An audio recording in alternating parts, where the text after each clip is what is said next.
Bonjour à toutes et bonjour à tous. Merci de nous rejoindre en ce 12 décembre pour les dernières rencontres juridiques de 2023. Nous tenions, écoutez, à recevoir Endia pour cette fin d'année parce que je pense qu'il y a plein de choses à dire et plein de choses à anticiper. Comme chaque mois, nous recevons des courtiers qui participent à ces conférences et lors desquelles nous recevons des experts tels que Daisy et Roger qui vont partager leur expérience, leur expertise et puis notamment un certain nombre d'informations, en tout cas pour aujourd'hui, autour d'Endia Association d'autorégulation. Merci Karim également de te joindre à nous. Et puis avant que je laisse la parole à Karim notamment, sachez que en bas à droite vous avez un chat qui va vous permettre de nous poser toutes les questions que vous aurez pendant l'heure que nous allons passer ensemble, heure pendant laquelle vous allez pouvoir échanger avec Daisy et Roger et bien entendu Karim également autour des missions, des actions d'Endia également, ainsi que autour du bilan 2023, les grandes échéances 2024, parce que je crois qu'il y a un certain nombre de choses qui vont se mettre en place. Et puis nous ferons en fin de conférence un petit focus sur Bubblein et notamment comment l'outil peut vous aider justement à répondre à l'ensemble des sujets réglementaires. Alors, vaste sujet que les associations d'autorégulation et puis plus particulièrement sur Endia, sur son fonctionnement. Je vais laisser Karim reprendre la parole et puis partager avec nos experts. Merci Corinne. Bonjour à tous. Bonjour Daisy. Bonjour Roger. C'est effectivement un vrai plaisir de pouvoir participer à cette réunion, parce que l'autorégulation, c'est un gros et vaste sujet de ces dernières années, même de ces derniers jours, parce qu'on a vu que récemment, on avait donc une 8e association qui avait vu le jour et qui avait reçu donc l'agrément de la CPR. Donc ces associations ont commencé, on va dire, à fonctionner opérationnellement en début d'année. D'accord, donc on a hâte de savoir en fait, de savoir ce qui s'est passé cette année, d'avoir quelques chiffres peut-être sur ce que représente aujourd'hui Endia, même si certains d'entre nous ont vu des chiffres paraître dans les différents magazines professionnels, mais on a hâte de savoir ce que fait aujourd'hui Endia, ce que représente Endia, avoir peut-être savoir déjà si les premiers retours de contrôle ont eu lieu, si les premiers contrôles ont eu lieu. Et puis, comme tous les courtiers qui nous ont rejoints ce matin et qui nous rejoignent encore, on veut également savoir comment va se passer le renouvellement 2024, puisque il faut être un peu poil à gratter et rappeler que ce début d'année n'a pas été facile pour nos amis courtiers. Et les uns et les autres veulent avoir la certitude que en ce début d'année prochaine, tout se passera bien. Donc, on vous écoute. Je ne sais pas comment est-ce que vous avez peut-être prévu de prendre la parole, Daisy, Roger, mais en tout cas, on vous écoute sur toutes vos questions, sur toutes ces questions-là. Et on n'hésitera pas, je n'hésiterai pas à vous interrompre si des questions nous viennent à l'esprit. Eh bien, écoute, merci Karim, merci Corinne, mais merci à tous les deux pour votre invitation. Daisy et moi sommes ravis d'être avec vous ce matin. Donc, tu es poil à gratter, mais moi, comme ça ne me gêne pas, au contraire, je préfère dire les choses. C'est vrai que va vous présenter quelques slides. Alors, on va les prendre dans l'ordre et dans le désordre, parce qu'en fait, les slides, c'est sympa, mais c'est fait aussi pour ne pas être toujours suivi. En quelques mots, quand même, pour vous dire aujourd'hui ce qui compte, c'est que Endia donc a été créé fin décembre 21, a eu une année 22 de mise en œuvre et un renouvellement 2022-23 qui a été en effet compliqué. On en dira quelques mots tout à l'heure. On a maintenant 12 administrateurs, dont 3 qui sont arrivés récemment à travers les élections que nous avons faites il n'y a pas très très longtemps, et nous avons évidemment toujours les administrateurs de nos fondateurs historiques que sont Planète CSCA, l'APIC et le GCAB. 2023 était une année de structuration finalement pour nous, puisque nous avons recruté assez fortement, à la fois bien sûr ce que j'appelle moi des chargés de relations adhérents, c'est-à-dire des personnes qui sont là pour accueillir les adhérents, soit à travers les mails qui sont adressés à l'association, soit à travers le téléphone. Et c'est vrai qu'en 2023, je réponds là à ton poil à gratter, Karim, c'est vrai qu'on a été d'une part pas très très bon sur notre système d'information, il était pas bon, voilà, on va pas le dire autrement, il n'était pas adapté. C'est vrai aussi qu'il y a eu plusieurs éléments qui sont arrivés ensemble. Le premier, c'est que on était, nous, pas très très bons, mais je dois dire aussi, quitte à déplaire à la profession, que les courtiers ont attendu trop longtemps avant de se réveiller. Heureusement qu'on a négocié avec le Trésor un délai d'1 mois supplémentaire pour les inscriptions, parce que sinon, fin février, on aurait laissé sur le carreau des milliers de courtiers et de mandataires.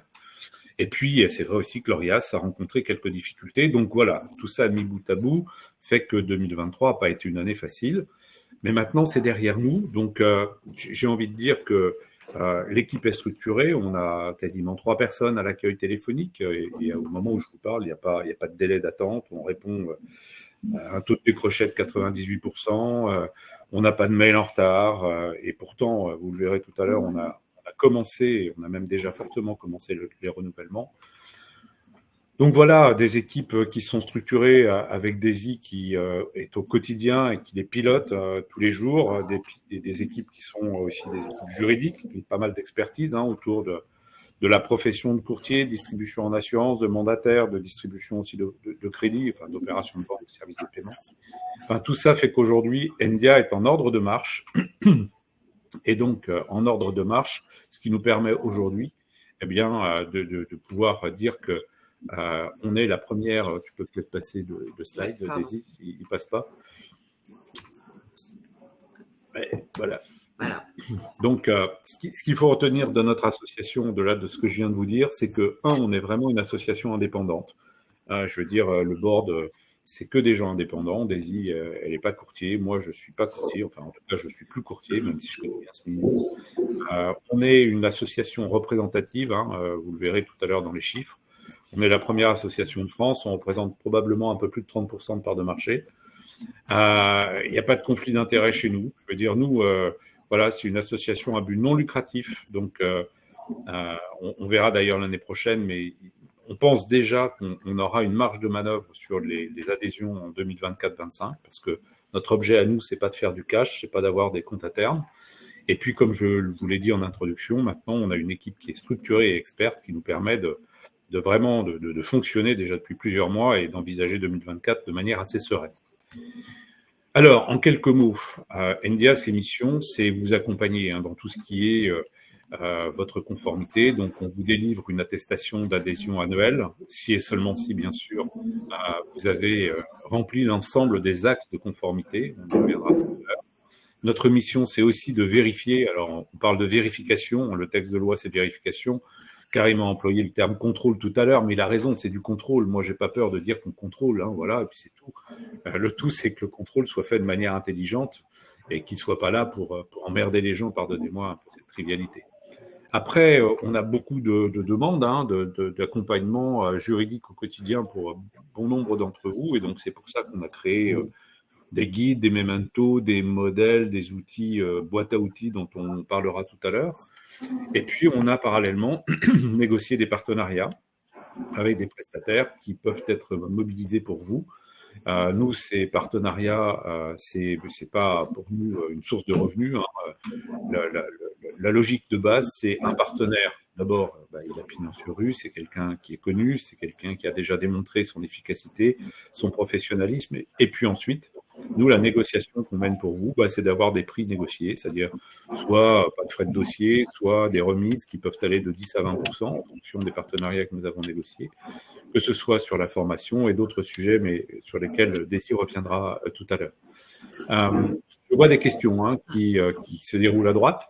Je pense qu'il y en a certaines qui vont trouver leur réponse dans les slides suivants, donc je n'y réponds pas tout de suite. C'est pas qu'elles ne m'intéressent pas, qu'on ne se prenne pas sur mes propos, mais j'y répondrai tout à l'heure, ou Daisy y répondra tout à l'heure. Et sinon, n'hésitez pas à me rappeler que je n'ai pas répondu. Et puis, dernièrement, on a lancé évidemment aussi des newsletters qui vous permettent d'être au courant des actualités, de ce qui est important pour vous dans la période, etc. Donc, comme je vous l'ai dit, aujourd'hui, NDR, c'est la première association d'autorégulation en France. Alors, aujourd'hui, il y a 8 associations, en effet. Constantia a obtenu son adhésion, je crois, vendredi dernier. Donc, plus on est plus on rit, c'est très bien. Vous n'êtes plus connecté à Internet. Vous m'entendez toujours? Oui, Roger. On ne te voit plus, mais on t'entend. Ah, d'accord. Et là, vous me revoyez. Bon, non, mais on t'entend. Mais c'est pas grave. Oui, c'est l'essentiel. Donc, 15 000 adhérents, 8 associations, et nous sommes en effet la première association, comment dirais-je, d'autorégulation en France. On a évidemment une représentation assez forte du monde de l'assurance, avec 55% de courtiers en assurance. On a 36% de courtiers qui sont à la fois courtiers en assurance et en opération de banque, services de paiement, ou mandataires, pardonnez-moi. Et puis aussi des intermédiaires en opération de banque, services de paiement, qui ne font que ça pour 10% quasiment. Je vous le disais tout à l'heure, le renouvellement est parti, puisque il faut avoir renouvelé son adhésion pour pouvoir prétendre en janvier ou plus tard, fin février, mais dès le mois de janvier, je vous le conseille fortement, de retourner vers l'ORIAS en disant, voilà, je veux renouveler mon adhésion à l'ORIAS. Au moment où je vous parle, on a renouvelé quasiment 50% des adhérents de 2023. Donc, j'ai envie de vous dire que c'est déjà un certain nombre, c'est plusieurs milliers d'entre vous qui ont renouvelé leur adhésion, et je les en remercie. Ils sont plutôt sympas, ils ne nous tiennent pas trop rigueur à un début d'année difficile, et c'est vraiment sympa de leur part. Et puis, il y en a 50% qui n'ont pas encore renouvelé, et je vous invite, pour ceux qui ne l'ont pas fait, à le faire assez rapidement, parce qu'encore une fois, qu'on ne revive pas la fin d'année 2022 ou le tout début d'année 2023, engorgement chez nous veut dire engorgement à l'ORIAS, veut dire engorgement pour vous derrière, vis-à-vis de vos partenaires, pour avoir les commissions, etc. etc. Donc, c'est pas très compliqué le renouvellement, vous allez voir, l'outil est quand même super fiable maintenant, il est super, comment dirais-je, intuitif, vous savez ce qui manque, vous savez ce qu'il faut faire pour le compléter, enfin bref, franchement, pour ceux qui n'ont pas encore été, allez sur le site, vous allez voir, ça n'a rien à voir avec ce que vous avez connu. Donc voilà, moi, ce que je pouvais vous dire en quelques mots sur NDA. Et voilà, ce slide reprend ce que je vous ai déjà dit. On a changé la plateforme, notre système d'information. Je peux peut-être vous en dire quelques mots. On a travaillé avec IA Protect, que certains d'entre vous connaissent peut-être. On a décidé cela en mars 2023. Alors, ce n'était pas de gaieté de cœur, parce que ça veut dire qu'on a quasiment jeté tout ce qu'on a fait pour reconstruire quasiment quelque chose. Et nous sommes opérationnels depuis le 16 octobre. Donc, vous voyez qu'entre 15 mars, fin mars et début octobre, on n'a pas chômé pour faire en sorte que ce système d'information, qui a été aussi, là, cette fois-ci, pensé avec certains d'entre vous, parce qu'on a écouté vos doléances, comme il y en avait pas mal, on a eu de la matière, donc je dis ça avec un peu d'humour, mais en même temps, ça nous a servi. C'est une plateforme qui est ouverte sur le monde. Alors, tout ne fonctionne pas encore, mais les API, c'est quelque chose qui est natif. Notre écosystème intègre tout ce qui est API classique, l'ORIAS, Sirène, Papers, qui nous permet d'avoir des données sur les entreprises. Et avec nos partenaires, soit c'est déjà natif parce qu'il y a une brique qui connecte, soit elle va venir dans les semaines ou mois qui viennent, et notamment avec Bubblebean, puisque c'est évidemment notre volonté. Et puis, je vous l'ai dit, on a des équipes qui sont disponibles. Depuis septembre, on a un taux de décroché qui aucune critique de mon point de vue, donc ça, c'est plutôt bien. Alors, notre position leader, je pense que ça, c'est aussi important que vous l'entendiez, parce que c'est important pour vous. En fait, nous garantit, on l'a écrit avec Daisy en disant un bon taux d'écoute, écrit de manière un peu pudique, mais ça veut dire clairement que la CPR, la DG Trésor, l'ORIAS, quand on leur pose une question, quand on leur dit ça, c'est peut-être pas une bonne idée, ils nous écoutent. Et c'est bien qu'ils nous écoutent, parce qu'on a la prétention, même si on est perfectible malgré tout, mais d'assez bien connaître vos métiers et aussi de comprendre vos difficultés. Alors, on est un peu entre les deux mondes, hein. Il y a la CPR qui vérifie, qui contrôle et qui sanctionne, si besoin est, le fait que les courtiers ou les mandataires ne respectent pas la DDA notamment. Nous, on est là pour faire le tampon un peu entre les deux et vous aider, vous, justement, à vous mettre en conformité. Et puis, il y a pas mal de groupes de travail interassociations. On est assez moteur. Alors, on a la chance d'avoir Daisy qui connaît bien à la fois le monde du courtage par son ancienne fonction de secrétaire général lauréat et qui aujourd'hui le connaît avec un prisme un peu différent à travers l'autorégulation et puis la manière dont moi je lui ai parlé du monde du courtage et des mandataires, puisque c'est un monde que je pratique depuis de nombreuses années. Voilà en quelques mots ce que je pourrais vous dire d'NDA à ce stade. Juste Roger, juste avant de passer la parole à Daisy, tu nous parles de groupes de travail interassociations. Est-ce qu'il y a déjà aujourd'hui des sujets, après moins d'une petite année de travail, il y a déjà des sujets qui méritent échange? À ce stade, justement, comme ce sont des groupes de travail, ils n'ont pas débouché, tu vois, sur des décisions qui sont arrêtées. Pour vous donner l'illustration des sujets qu'on aborde en groupe de travail. Alors, j'ai Daisy, je vous le dis, hein, parce qu'elle est juste à côté de moi. Elle me regarde déjà avec des yeux ronds, du style « Non, Roger, tu n'as pas le droit de dire ça. » Vous me connaissez, de temps en temps, je m'extrais. Alors, vous ne l'aurez pas entendu. Typiquement, pour l'illustrer, ça concerne notamment tout ce qui est opération de banque et services de paiement. Tout ce qui est notion de formation d'une durée raisonnable laisse la place à une interprétation pour tout le monde. Une durée raisonnable pour certaines activités, ça peut être 30 minutes. Quand on vend un produit push qui est lié à un produit simple à vendre, 30 minutes de formation sur un produit accessoire, ça peut être raisonnable. Quand on vend de manière accessoire, parce que c'est le modèle qui est construit comme ça, de l'assurance emprunteur, parce qu'on vend surtout, comme tout le monde dirait, du crédit, une formation raisonnable pour l'assurance emprunteur, ce n'est pas 30 minutes. On sent bien qu'il faut un peu plus. Donc tout ça est en train de se construire et c'est vrai qu'avec la CPR, nous, on est assez droit dans nos baskets. Je veux dire, il y a des règles, il faut les respecter et tout ce qui est raisonnable eh bien, est laissé à interprétation. Donc on laisse le choix à la CPR.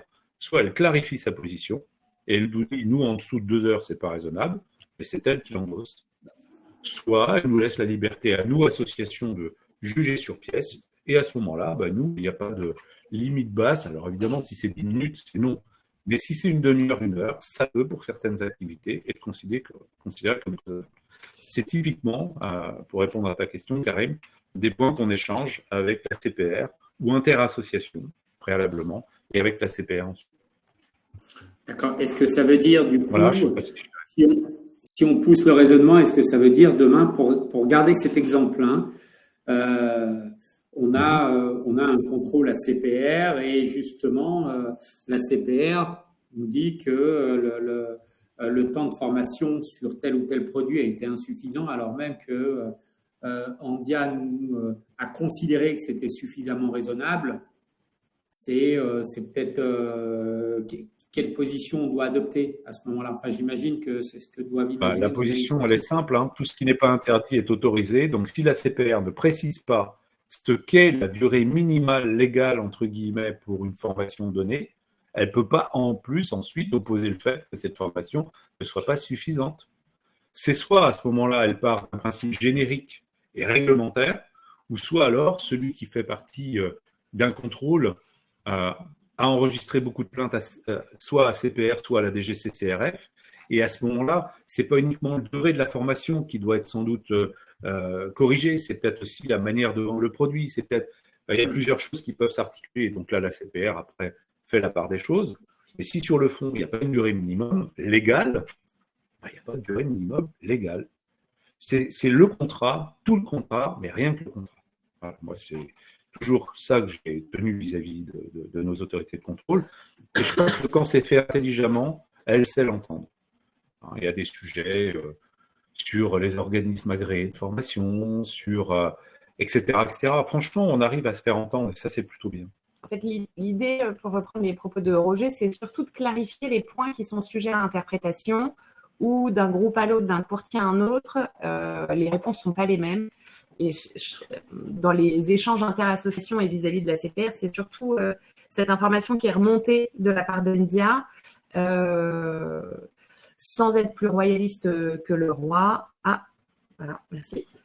Mais voilà, c'est surtout de clarifier intelligemment les points sujets à interprétation. Donc, Roger donnait sur la durée suffisante, par exemple, sur les organismes de formation, qui peut délivrer. Enfin, voilà, du coup, pour avoir des assises qui permettent de ne pas différencier les contrôles ACPR des vérifications d'Endia, par exemple. D'accord. Claire. Vous nous avez entendu, j'espère, parce que de temps en temps, on a des petites coupures à Internet, mais Non, on entend très je pense bien. que vous nous entendez. Bon, cool. OK. Si on a répondu à la question, du coup, je vous propose d'aborder plutôt la nouvelle slide, du coup, sur l'offre de service. Donc, effectivement, comme le disait Roger, donc l'association délivre une attestation, mais on est aussi dans tout un process d'accompagnement avec sur 3 points principaux. Donc, le développement d'outils de conformité. Donc, on a mis en place, du coup, pas mal de modèles. Donc, on en a mis une déclaration d'honorabilité, même si elle est déjà celle disponible sur l'ORIAS, mais voilà, des modèles type registre de formation et autres qui peuvent finalement, qui sont des attentes aussi bien d'Endia que de la CPR le cas échéant. Mais parfois, on ne sait pas par où commencer et où prendre le bout. Donc, c'est pour ça qu'Endia a mis en place pas mal d'informations sur son site Internet. Tout ça est facilement accessible. On a essayé aussi de vulgariser par des guides et des mementos les exigences réglementaires applicables au monde du courtage ou autre. Donc, notamment le traitement des réclamations, c'est les exemples qu'on a pris, ou l'archivage, mais il y a des points plus pratico-pratiques, le guide de capacité professionnelle pour les intermédiaires. Voilà, j'accueille un collaborateur, dans quel cas je le mets, qu'est-ce que je dois lui demander, comment je dois le formaliser. Et donc, tous ces guides, en fait, reprennent, enfin, la structure est assez simple. Vous avez la partie réglementaire, parce que c'est bien de savoir l'exigence de base, et ensuite les moyens de le mettre en œuvre. Et le cas échéant, les outils, donc on parlait tout à l'heure de boîte à outils, pour pouvoir en justifier finalement. C'est comme un guide de procédure. Donc ça, c'est nos outils conformité. Le corollaire, c'est que ces outils, du coup, il faut qu'on les communique auprès de nos adhérents.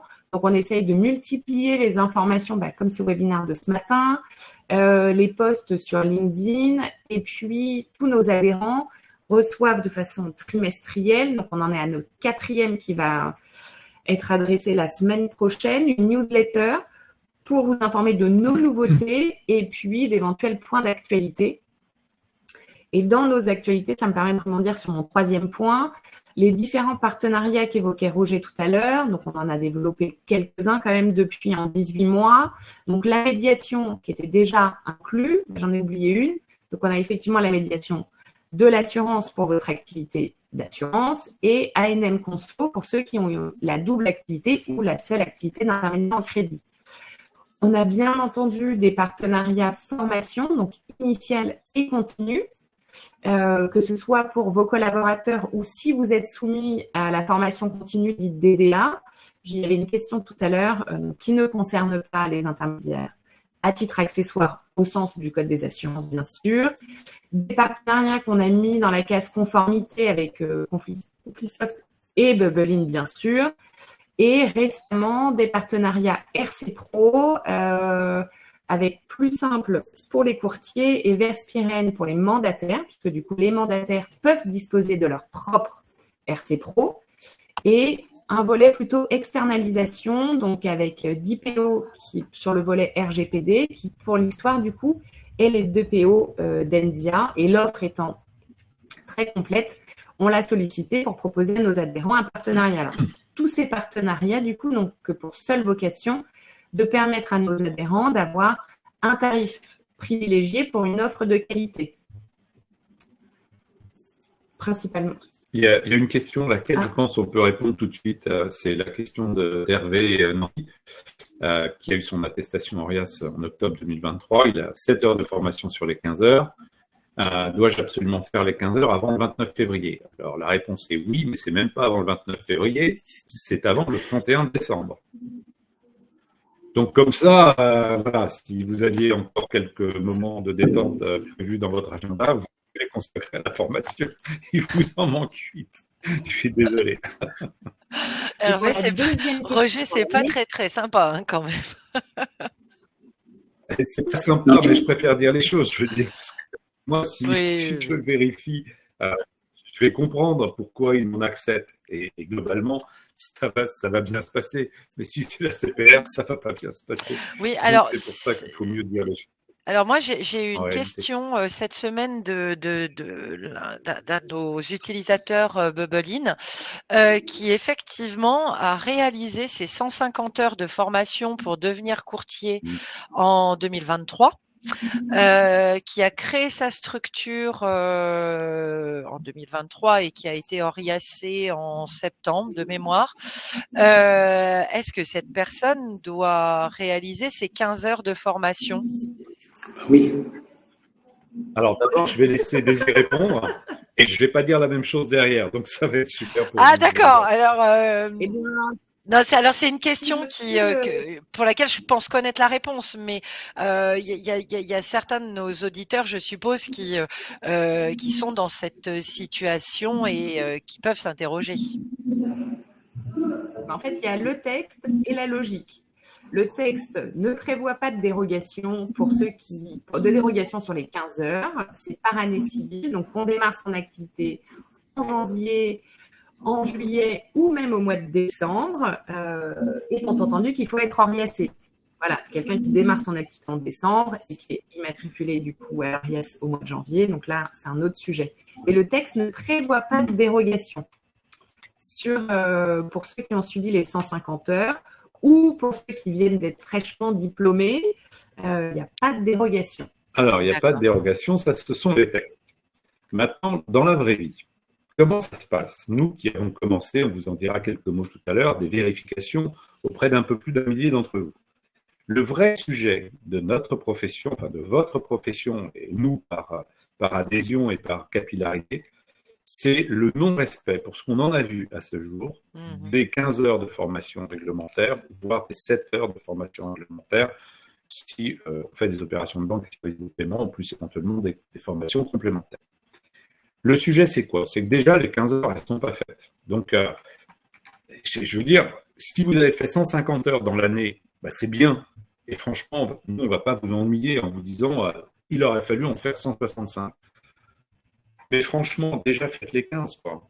Je vois la réponse d'Hervé. Pas le temps. Ben oui, Hervé, pas le temps, mais si la CPR vous tombe dessus, vous prendrez le temps de le faire, je vous le garantis. Et ce sera moins sympa que moi. Donc, je pense qu'il y a des choses, il faut les faire, quoi. La formation, c'est essentiel. En plus, pour vous, c'est le gage aussi que vous pouvez mettre en avant auprès de vos clients. Je veux dire, on est sur des professions réglementées, on ne vend pas des produits, je ne sais pas, mais on ne vend pas une cafetière. Hein. Il y a quand même beaucoup de technicité dans les produits proposés à vos clients, beaucoup de conseils, de compréhension des besoins. Donc, 15 heures, si vous n'y prenez pas qu'en décembre, ça passe sur une année. Il faut faire 1h30 sur 10 mois. 1h30 sur 10 mois, ça se fait, enfin, par mois sur 10 mois. Franchement, ça se fait. Mais n'attendez pas à la fin de l'année. C'est toujours pareil. Donc voilà, s'il y a 150 heures déjà de formation au compteur parce qu'il a fallu s'inscrire à l'ORIAS et faire tout le parcours de formation initiale, c'est bien déjà. Là-dessus, sincèrement, je pense que même si on n'est pas complètement clean par rapport au texte, elle a raison, Daisy, sur ce point, l'ORIAS ne viendrait pas vous chercher là-dessus. En revanche, si vous avez rien fait de l'année en formation et vos 150 heures, elles remontent à 20 ans, là, l'ORIAS viendra vous chercher. L'ORIAS, la CPR, pardon. Tu as raison, je dis l'ORIAS, c'est la CPR. Et nous aussi, d'ailleurs, on vous le rappellera, et si vous ne mettez pas en conformité, on ne sera pas copains, quoi, forcément. Et juste, dernière question, j'ai vu passer du coup par rapport au partenariat sur la médiation d'Hervé Dumas, j'espère que je n'ai pas écorché toute famille. Oui, la médiation est bien comprise dans votre adhésion à India. En revanche, après, s'ajoute du coup à votre charge si vous sollicitez, enfin voilà, l'un de vos clients sollicite la médiation. Donc là, c'est la médiation de l'assurance ou ALM Conso éventuellement qui reviendra vers vous éventuellement pour vous facturer des frais de traitement. Voilà. Mais l'adhésion à la médiation est comprise dans votre adhésion. Pour la médiation de l'assurance, vous n'avez aucune obligation. Du coup, c'est NDIA qui adresse le listing de tous ses adhérents à la médiation et vous pouvez retrouver votre nom, votre numéro d'IREN et votre numéro ORIAS en vous rendant directement sur la médiation. Si vous avez besoin d'une preuve, faites un screenshot de la page de la médiation parce qu'il ne délivre pas d'attestation. En revanche, côté ANM Conso, si vous avez une activité d'IOB, eh bien, eux, du coup, sollicitent, du coup, c'est un process un peu différent, à réception de la liste de nos adhérents. Ils vous adressent un courrier, du coup, d'engagement, donc qui ne requiert aucun coût supplémentaire pour être pleinement adhérent de l'ANM Conso. Voilà, c'est deux process un peu différents. On a reçu effectivement le mois dernier la médiation de l'assurance, Arnaud Schneves. Donc effectivement, il reprenait ce que vous disiez, Daisy. Il faut insister. Alors, de manière générale, le médiateur, quand il intervient, enfin, en tout cas, je reprends ses propos, il facture plutôt l'assureur. Néanmoins, il peut et il est en droit de facturer le courtier si nécessaire. Donc, il est important de rappeler que c'est pas forcément l'assureur qui prendra en charge la médiation. Donc, faire attention à ce point-là. Je refais la parenthèse. Tout à fait. Si la médiation porte vraiment sur votre activité de courtier, là, du coup, effectivement, il appartiendra au courtier de prendre en charge les frais. Eh bien, du coup, peut-être peut-on aussi répondre à Isabelle Pontet, qui dit beaucoup de partenaires proposent des webinaires éligibles DDA. Alors, éligibles DDA, les 15 heures de formation, il faut quand même bien entendre que ce sont des formations qui doivent être dispensées par, logiquement, c'est le code aussi, des entreprises qui sont agréées, non ? Non, c'est pas obligé. Plus maintenant. Eh ben voilà, j'ai dit une bêtise, tant mieux, comme ça, c'est bien. Les partenaires, c'est bien, ça marche aussi. En fait, pour la petite... Continuez. Non, mais je pense qu'il faut expliquer un tout petit peu. Oui, parce qu'il y a quand même eu pas mal de débats là-dessus. Sur la formation continue, du coup, pour rebondir sur les échanges qu'on a pu avoir, nous, avec la CPR, quand la formation continue DDA a été mise en œuvre, la CPR a publié un texte, je ne sais plus de quand il date exactement, qui précisait que la formation pouvait être délivrée en interne et en externe. Donc, en interne, c'est vous versus vos collaborateurs. Donc là, du coup, pas de sujet.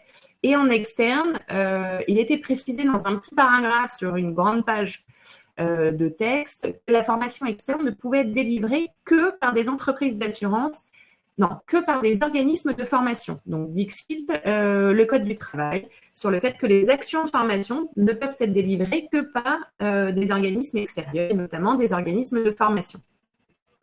Donc, nous, on a initié ça dans nos premières vérifications, prenant le texte tel qu'il était, sachant que le Code du travail va à l'encontre des dispositions du Code des assurances qui prévoit bien que de la formation peut être délivrée par un intermédiaire en assurance, en interne comme en externe, et idem sur une entreprise d'assurance. Donc, on a interpellé la CPR sur ce sujet pour avoir quelques éclaircissements, puisque force est de constater qu'on était les seuls à l'appliquer, ou avoir vu le texte, je ne sais pas.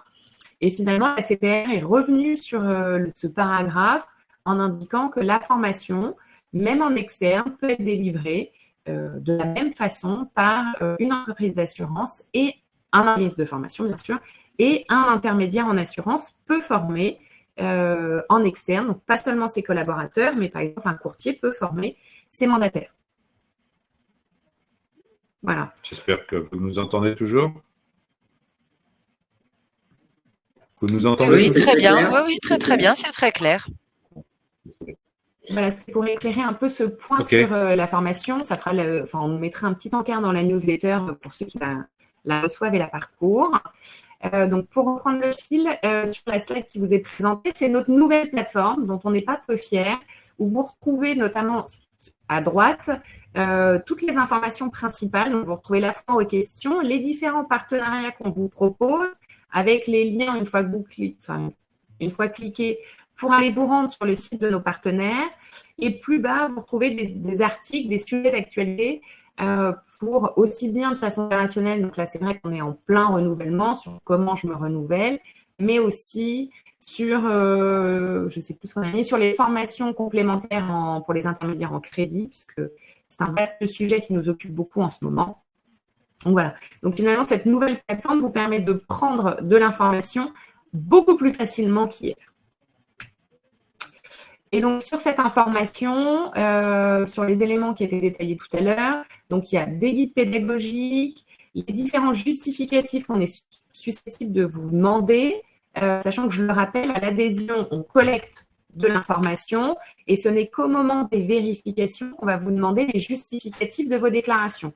Et donc, si vous ne les, quand même vous êtes tout à fait conforme et vous n'avez pas formalisé cette obligation, eh bien, on vous donne les moyens simplement du coup de pouvoir en justifier pour pouvoir vous mettre à jour. Donc, les modèles, vous avez des attestations sur l'honneur, des modèles de fiches de poste, des modèles d'organigramme. Enfin, voilà, la liste est quand même assez longue. À partir de la foire aux questions et dans les modèles, du coup, vous pouvez retrouver déjà beaucoup de nos outils. Et puis, si le cas échéant, vous en aviez des nouveaux, bah, là, un petit mail et puis on peut commencer à travailler dessus. Voilà, cette offre au fur et à mesure. Donc, je ne reviens pas sur la newsletter. Pour parler des vérifications, puisqu'on l'abordait tout à l'heure, donc le texte prévoit pour chaque association l'obligation de vérifier la totalité de ses adhérents dans un délai de 5 ans. Basiquement, on devrait faire 20% chaque année. Sur cette année 2023, bon, l'objectif est à 1000. On a dû revoir nos prétentions un peu à la baisse. Compte tenu des process qui se mettent en place au fur et à mesure, et puis des incertitudes sur quelques points. On parlait formation continue, par exemple. Voilà. L'idée, c'est d'avoir un traitement homogène entre tout le monde. Donc, nous, on vérifie les 5 éléments qui sont visés sur le schéma. Donc, pour le dirigeant et ses collaborateurs. Souvent, on oublie les collaborateurs puisque, historiquement, seul le représentant de la structure était visible sur l'ORIES. Or, du coup, les associations, du coup, en complément des missions de l'ORIES, viennent solliciter les informations pour les collaborateurs. Donc, ce sont tous les collaborateurs qui interviennent dans l'activité de distribution. Étant entendu qu'un comptable, une assistante de direction, du coup, n'est pas considéré, pour reprendre nos verbatims, une personne assujettie. Voilà. Dans le doute, il y a aussi, du coup, de l'information sur la foire aux questions pour savoir qui rentre et qui ne rentre pas. Donc, ces vérifications, donc aujourd'hui, on en a initié 1 millier, un quart à peu près, la moitié, du coup, sont en pleine, sont totalement étudiées. Dans le processus, on en a, du coup, à peu près 150 qui sont conformes. Donc, c'est-à-dire qu'on a, toutes les pièces ont été checkées ou tout a été justifié et tous ces éléments, du coup, répondent aux obligations. Et donc, NDIA remet à l'adhérent concerné une attestation de fin de vérification. Donc, je l'ai mis en vert. Donc, effectivement, tout est conforme. Donc, cet élément, du coup, vous permettrait éventuellement, ou pourrait être demandé un jour peut-être par la CPR, je ne sais pas. Et donc, on vérifie tous les axes avec différents éléments. Hop, je fais à l'envers. Sur l'honorabilité, donc, on sollicite du coup le bulletin numéro 3 ou la déclaration sur l'honneur. Charge à chacun d'entre vous de déterminer le moyen le plus simple pour l'obtenir ou pour en justifier. Côté NDIA, voilà, par retour d'expérience, la déclaration sur l'honneur me semble plus adaptée, mais voilà, ça n'est que mon point de vue. Sur la capacité professionnelle, on est en capacité de demander 4 pièces, l'organigramme, la fiche de poste, les attestations de fonction, le cas échéant, ou le diplôme. Et on a rajouté une déclaration sur l'honneur concernant du coup la capacité professionnelle, notamment pour les collaborateurs que vous n'auriez pas à l'instant T, où vous n'en justifieriez pas à l'instant pour pouvoir expliquer pourquoi vous ne justifiez pas. La formation continue, pareil, c'est le registre de formation. Donc, c'est votre plan de formation pour expliquer que sur vos 10 collaborateurs, sur l'année N-1, N, pour qu'on soit vraiment dans l'idée d'un développement professionnel, des compétences de vos collaborateurs. Pour la RC Pro, on a également les conditions générales et les attestations qu'on sollicite déjà, idem sur la garantie financière. Et donc, sur chacun de ces éléments, qui sont détaillés en annexe et après, les slides seront bien évidemment partagés. On a mis en place des guides pédagogiques, des mementos et tout un tas de modèles. On pensait tout à l'heure au registre de formation. Eh bien, on a développé un modèle pour pouvoir vous permettre de piloter la formation de vos collaborateurs et que chaque année, ils ne fassent pas exactement la même chose. Voilà. Ne serait-ce que pour le texte et pour l'intérêt de la formation, qu'on dépasse cette idée des 15 heures pour 15 heures. Voilà, qu'on soit vraiment… Décide une question peut-être sur les collaborateurs. Oui. Quid d'un collaborateur qu'on recrute en CDD, par exemple, 3 mois au hasard qu'est-ce qui se passe? Est-ce qu'il doit faire les 15 heures alors qu'on ne recrute que 3 mois on le recrute du 1er avril au 30 juin. Bon, il y a les réponses techniques et il y a la réponse pratique. Quand il arrive chez toi au 1er avril, tu peux déjà espérer qu'il ait fait un peu de formation. Bon, j'y crois pas trop, pour être honnête. Clairement. Mais il pourrait arriver déjà avec 2 heures de formation. La logique, c'est que toute personne employée, toute personne assujettie, ait fait dans l'année 15 heures de formation. Donc, quand on te contrôle, si la personne n'est plus là, est-ce qu'on va le contrôler? Non. La réponse est non. Mais on va le contrôler chez qui il sera. Tu vois, alors c'est vrai que c'est compliqué pour des CDD, bien sûr. Mais s'il y a des CDD dont le métier, c'est vraiment de faire du conseil au sens large, d'assurance ou crédit, logiquement, ces personnes doivent avoir tous les ans 15 heures de formation. Donc, ce n'est pas facile à vérifier. Ça, ce n'est pas facile. Le deuxième désir, vous avez pris des exemples de comptables, etc. Si on revient sur du gestionnaire, là, enfin, nous, on voit les courtiers, c'est leur question. Ils disent, pour les commerciaux, c'est clair. Pour le support, c'est clair aussi. Le sujet, c'est ce qui est entre les deux. Ça va être, alors pour des entreprises un peu plus importantes, les personnes qui touchent au marketing, ou alors on va avoir clairement les gestionnaires qui, dans le cadre de leur relation client, peuvent se retrouver à faire notamment des avenants. Alors, je te coupe 30 secondes parce que je pense que ta question, la réponse qu'on va apporter, va répondre aussi à la question de Marc Artozeux. Voilà, enfin, ça s'adresse aussi à lui, c'est pour ça que je le dis. Vas-y. Pour moi, c'est qu'ils font de la gestion exclusive, puisque souvent dans des cabinets de moyenne taille, on ne fait pas uniquement de la gestion. Et donc, s'il n'y a que de la gestion, il n'y a pas de formation continue. En revanche, si on est sur des missions doubles, du coup, et pas exclusivement de la gestion, là, on rentre dans un processus de formation continue pour moi. Pour le dire différemment, un gestionnaire qui ne donne aucun conseil, qui ne fait qu'enregistrer de manière très, comment dirais-je, carré la demande d'un client ou est-ce qu'il faut faire un changement d'adresse ou n'importe quoi, ça ne nécessite pas de formation parce qu'il n'y a pas de conseil qui est donné. En revanche, si je prends l'exemple de Marc dont je parlais tout à l'heure, ok, Marc prend sa retraite, donc il n'a plus de nouveau business, mais il fait des actes de gestion qui sont demandés par ses clients, mais globalement, il est toujours, me semble-t-il, vous êtes toujours, Marc, amené à apporter des conseils à vos clients. Enfin, je l'imagine comme ça. Pardonnez-moi si ce n'est pas le cas. Et dans ce cas de figure, vous devez faire vos 15 heures de formation. Donc, c'est pas toujours très, très simple, mais ça marche comme ça. C'est clair.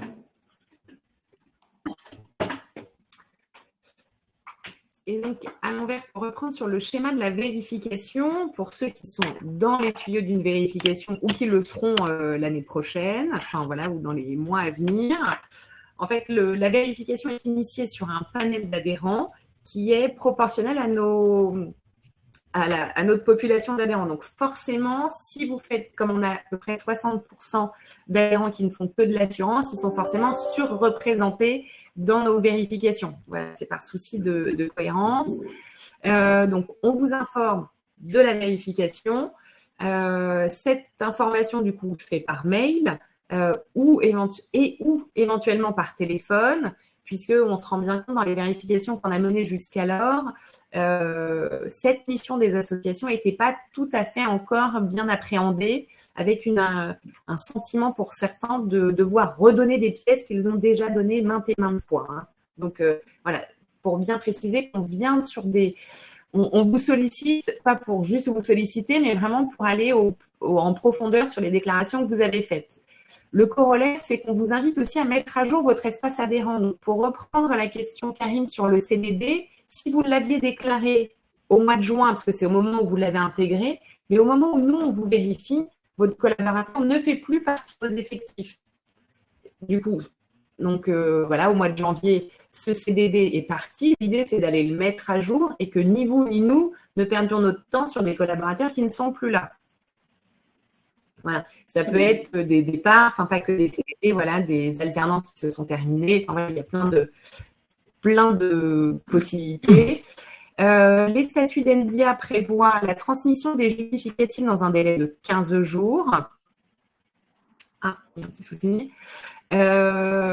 Super. Donc, ces délais de 15 jours, les statuts tels qu'ils ont été rédigés nous permettaient d'avoir une lecture un peu plus large. Donc, on a pris 15 jours ouvrés. Ça nous emmène sur 3 semaines pour fournir ces justificatifs. Donc, tout est conforme. Pas de sujet. Vous avez fourni les éléments dans les temps. Donc là, nos vérificateurs, nos juristes checkent les pièces. Éventuellement, vous recontactent pour éclaircir des incompréhensions de notre part. Donc ça, c'est le schéma, tout est vert. Sur la partie orange, on peut être amené à avoir un délai supplémentaire, une pièce complémentaire. L'exemple type, c'est je pensais avoir fourni mes 15 attestations ou mes 30 attestations de formation DDA et puis, in fine, il manque une demi-heure sur un collaborateur. Donc, on ne va pas enclencher une remédiation, donc quelque chose d'assez formel. On va avoir une période un peu tampon qu'on a appelée pièce complémentaire. Donc, c'est 15 jours où on vous demande, on a fait la checklist et puis on vous demande des compléments. À l'issue de ces 15 jours, du coup, si nous n'avons pas de réponse ou les pièces fournies ne nous permettent pas de remonter dans le vert, et bien là, du coup, on enclenche la période de remédiation, donc qui est de 2 mois, où on vous laisse 2 mois pour nous fournir les pièces. À défaut, on passe soit en vert, donc tout est bon, soit là, on constate, nous, un défaut de conformité et ou un défaut de réponse qui peut donner lieu, le cas échéant, à la saisie de la commission disciplinaire. Donc, à aujourd'hui, NDIA n'a pas sollicité la commission disciplinaire pour les adhérents vérifiés. Je ne dis pas que nous ne le ferons pas. Et éventuellement, la commission disciplinaire peut prendre différentes décisions de l'avertissement. Je crois qu'on a un niveau de blâme également, jusqu'à la radiation de l'association. Et cette radiation de l'association est rapportée à l'ORIAS qui va enclencher une suppression de l'activité, voire une radiation, et à la CPR également. Donc là, c'est le coup près. Oui, en fait, c'est une vérification qui se passe mal. C'est une vérification aussi. Alors, bon, pour l'instant, on n'a pas encore vécu ce genre de situation. Donc, il n'y a pas de raison pour la vivre. Ce serait quand même très surprenant. Parce qu'il est dans l'intérêt du courtier ou du mandataire, bien sûr, de continuer à avoir une adhésion et à être immatriculé à l'ORIAS, sinon il ne touche plus ses coms, donc c'est un peu embêtant. Malgré tout, je dois vous dire qu'à titre personnel, j'étais assez étonné lorsque nous avons lancé notamment la première campagne de vérification, de voir que le taux de réponse et d'ouverture des mails était très faible. Donc, ça a nécessité de notre part des appels téléphoniques directement à nos adhérents pour leur dire « vous avez reçu plusieurs mails et il serait bien que vous les ouvriez ». Et en fait, pour certains adhérents, il y a une notion un peu d'optionnel. C'est « ah oui, il y a une vérification, ah oui, bah, j'y pense ». Non, alors là, je vous le dis tout de suite, moi, je suis un garçon pas très patient, c'est pas optionnel. Donc, quand on vous propose une vérification, c'est pas pour vous ennuyer, ça va prendre un peu de temps si vous êtes peu structuré. Mais il faut le faire. Ce n'est pas optionnel. Je le redis très, très solennellement, c'est important, donc faites-le. Alors, on peut répondre aussi à des questions, prendre un ton plus léger. Donc, pour répondre à Leila, pardonnez-moi, je vous avais oublié, une protection juridique est-elle incluse dans l'adhésion? La réponse est non. En revanche, peut-être l'est-elle dans votre RC Pro. Peut-être en avez-vous une dans la RC Pro. Je ne sais pas. mais elle n'est pas prévue. Seule dans notre adhésion est incluse l'adhésion à la médiation de l'assurance et ou, si vous faites les deux activités, à NM Conso pour tout ce qui touche le crédit. Georges, vous dites utiliser un logiciel de courtage sur lequel vous faites des formations sur son fonctionnement. La formation DDA, c'est sur le métier de conseil en assurance ou en crédit. Donc, les formations sur le logiciel en tant que tel, de mon point de vue, mais je le dis rapidement et d'un peu loin, ne permettent pas de cocher les 15 heures de formation sur le fond du métier de l'assurance ou du crédit. Voilà. Je pense avoir répondu à toutes les questions, mais si tu veux préciser. Je pondère un peu. Je pense que vous pouvez utiliser quelques heures, mais tous les ans, les 15 heures sur le fonctionnement de votre outil. Ça passera pas. Ça passera pas. En revanche, quelques heures, je pense que vous pouvez. Vous voyez, il y a des fois, en fait, Daisy est plus conciliante que moi. C'est bien aussi pour vous. Ça fait moins peur. Pas tout le temps, mais ça arrive. Ouais, je sais bien, je fais très peur. Je suis un garçon qui fait peur, je sais bien. Non, alors en revanche, juste pour revenir brièvement sur ce que vous disiez et le fait que effectivement vous sollicitiez les courtiers qui parfois ne prennent pas le temps de vous répondre.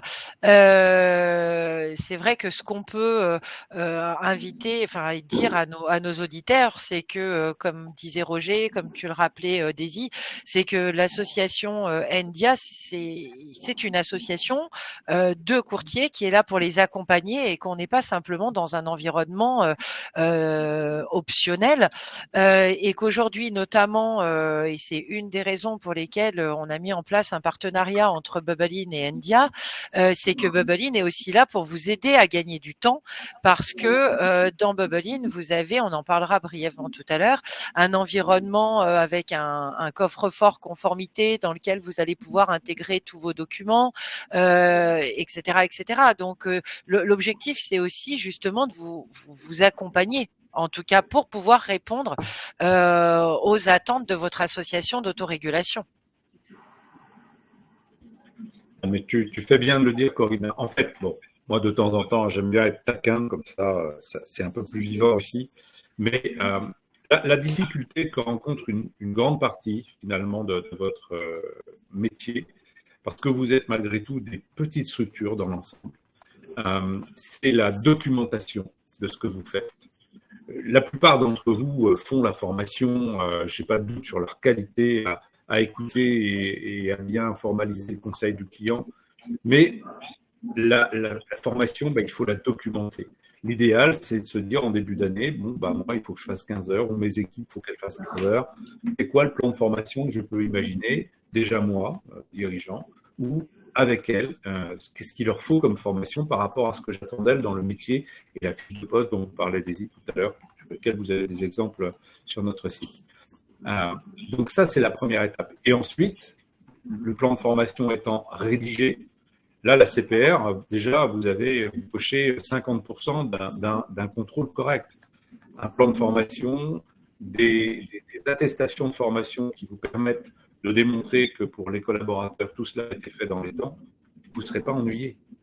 Et nous, on ne vous ennuiera pas, bien sûr non plus. Notre objet, nous, c'est de vous faire comprendre comment vous pouvez améliorer votre conformité sans un effort qui soit complètement dément et qui soit pris sur le temps que vous réservez au développement de votre activité à vos clients. Parce que je sais bien que c'est surtout ça que vous voulez faire. Vous avez raison. Voilà, ensuite, alors oui, la dernière slide, mais il faudra répondre à la dernière question de... Ah, d'accord, très bien. Vous m'entendez toujours? Oui. Oui.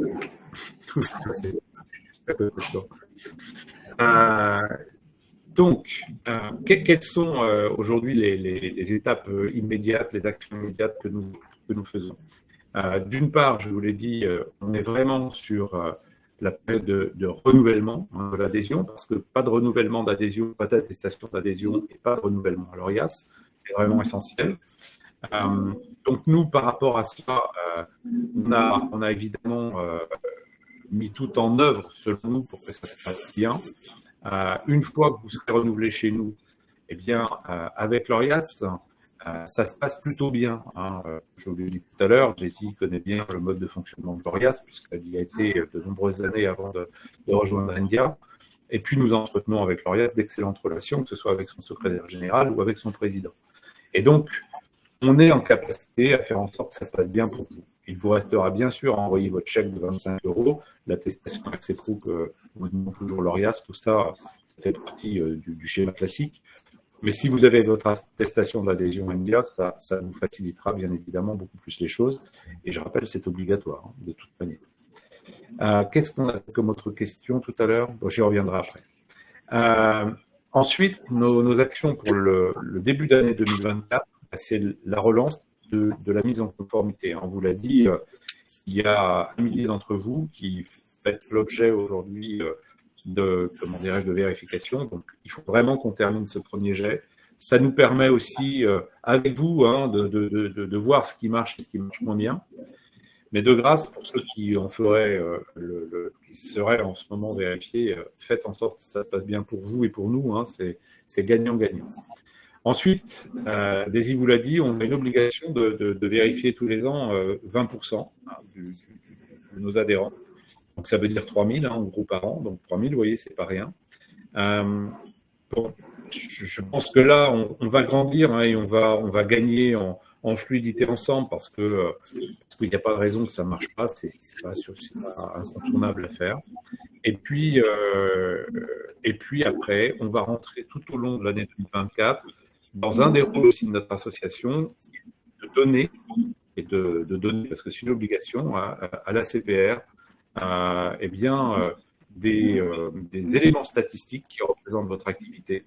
Et donc, forcément, la CPR attendra avec impatience notre propre compte rendu à nous, notre propre rapport moral et économique, entre guillemets, de l'année 2023, puisque nous sommes la première association et que vous êtes 15 000 à nous avoir rejoints. Et puis, tout au long de l'année, on commencera ça plutôt au deuxième trimestre, même si je crois que ça a déjà commencé pour un groupe de travail. Il y a des groupes de travail qui se créent pour apporter à la profession ou faire en sorte que vous partez des données de base à minima identiques pour que globalement, on ait des contrôles ou des vérifications qui soient plus simples. Donc voilà, en gros, nous, nos actions immédiates et nos projets pour 2024. Je vois qu'il reste 3 minutes. Je ne voudrais pas accaparer les dernières minutes que je vous laisse, Corinne ou Karim. Ah, on a perdu... Non, vas-y, Corinne. Alors, merci en tout cas, Daisy. Merci, Roger. Merci à nouveau, Karim. On a eu des tas de questions. Alors, sachez que vous avez eu les coordonnées d'Endia lors des pop-up qui apparaissaient sur la gauche. Vous pouvez effectivement contacter les services d'Endia afin qu'ils puissent répondre à l'ensemble de vos questions. Je vais profiter des quelques minutes qui nous restent pour vous rappeler qu'effectivement Bubblein a mis en place un partenariat avec Endia, grâce auquel vous profitez de 6 mois gratuits à Bubblein, mais également d'une aide à la mise en place lors de notre marketplace. Alors en quelques mots, pour vous rappeler ce qu'est Bubblein, c'est un outil qui vous accompagne, vous courtiers, au quotidien pour la gestion de votre portefeuille, pour la gestion et le pilotage de votre cabinet de courtage, qui vous permet également d'accéder à une marketplace grâce à laquelle vous allez pouvoir faire de la tarification en toute conformité. C'est un outil auquel vous avez accès à partir de 4,90 € par mois, mais surtout, et on en a beaucoup parlé ce matin parce que c'était la thématique, c'est un outil d'aide à l'accompagnement lors de la gestion de votre réglementation. On a parlé du coffre-fort conformité à l'intérieur de Bubblein, dans lequel vous avez la liste des documents obligatoires que vous devez mettre à disposition des associations d'autorégulation et surtout d'Endia. Vous avez également la possibilité de retrouver bien évidemment les documents pour le cabinet, mais également pour le pour l'ensemble de vos collaborateurs.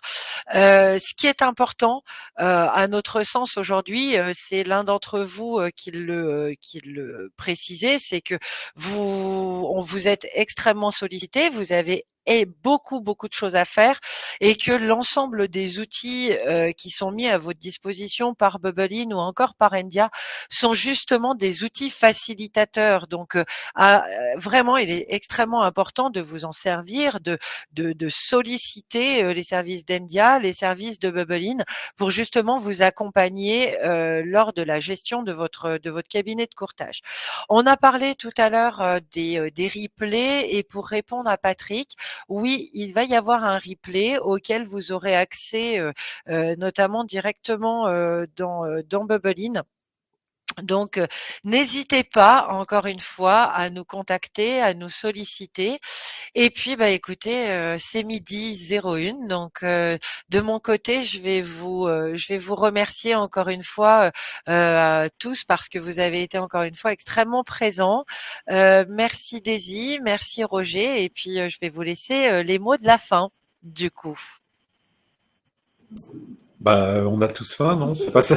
C'est ça. C'est pas ça le mot de la fin. Oui, les mots de la fin, on va manger. Hein. Salut. Non, bah, écoutez, merci de nous avoir invités, merci d'avoir pu échanger avec vous tous. C'est toujours plaisant, même si on ne se voit pas, même si l'échange reste relativement écrit et non pas oral. J'ai vu des noms passer dans ceux qui participent que je connais historiquement, donc je les salue aussi à titre personnel. Donc voilà, je vous invite, pour ceux qui ne l'ont pas encore fait, à renouveler votre adhésion. Alors Endia, c'est mieux, hein, forcément, mais renouveler votre adhésion à l'association d'autorégulation à laquelle vous avez adhéré. N'attendez vraiment pas le fin de l'année. Et puis, pour le reste, n'hésitez pas à nous appeler. Hein. Encore une fois, je vous le dis, on est très disponible. Les équipes sont maintenant structurées, elles sont à votre disposition. Et ça nous fera plaisir de pouvoir vous aider et de vous entendre ou de vous voir. Voilà. Daisy m'a dit que j'étais pas mal, donc je pense qu'elle n'a rien à ajouter de mieux. Karine, on peut laisser finir. À toi, Karine, du coup. Je reprendrai juste les mots de Céline Lelouch qui dit merci à toute l'équipe pour cette présentation très claire. Donc, je reprends ces mots et je vous dis Corinne, Daisy et Roger, merci à tous. Ce sera mieux la prochaine fois avec la vidéo, Roger, j'en suis sûr. Bonne fin de journée. À bientôt. Au revoir. Merci. Au revoir.